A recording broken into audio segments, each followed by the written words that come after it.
News আড্ডালৈ আপোনালোকক স্বাগতম জনাইছোঁ। ৰাজ্যৰ অংগনবাড়ী কৰ্মী সহায়িকালৈ এটা ডাঙৰ খবৰ লৈ আহিছোঁ। অংগনবাড়ী কৰ্মী সহায়িকাৰ সকলো আপডেট এই ভিডিঅ'টোৰ জৰিয়তে আগবঢ়াবলৈ চেষ্টা কৰিম। অসম অংগনবাড়ী কৰ্মী সহায়িকা সংস্থাৰ উপদেষ্টা তপন শৰ্মা ছাৰৰ এক বিশেষ বাৰ্তা প্ৰদান কৰিছে। সংগ্ৰামী সতীৰ্থসকল, আমাৰ সদস্যাসকলে বৰ দুখ পাইছে। এনে দুখ ময়ো সহ্য কৰিব পৰা নাই। সেয়েহে মোৰ বিনম্ৰ নিবেদন, কাইলৈ পোষণ ট্ৰেকাৰ নুখুলিব। আমি ৰাজ্যিক সদস্যসকল ঐক্যমতত আহিব লাগিব। প্ৰয়োজন হ'লে বিষয়ববীয়াৰ সিদ্ধান্ত পুনৰ বিবেচনা কৰিব লাগিব। কাইলৈ ৰাতিপুৱা 10 বজাত অনলাইন সভা কৰি আলোচনা কৰা হওক।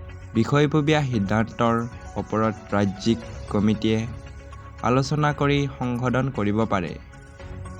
এয়া ইউনিয়নৰ সাংবিধানিক অধিকাৰ। সেয়া উপদেষ্টা হিচাপে মই এই দায়িত্ব ল'লোঁ আৰু অনুৰোধ জনালোঁ, প্ৰতিগৰাকী ৰাজ্যিক কমিটিৰ সদস্যই সভাখনত সংযোগ হৈ যেন।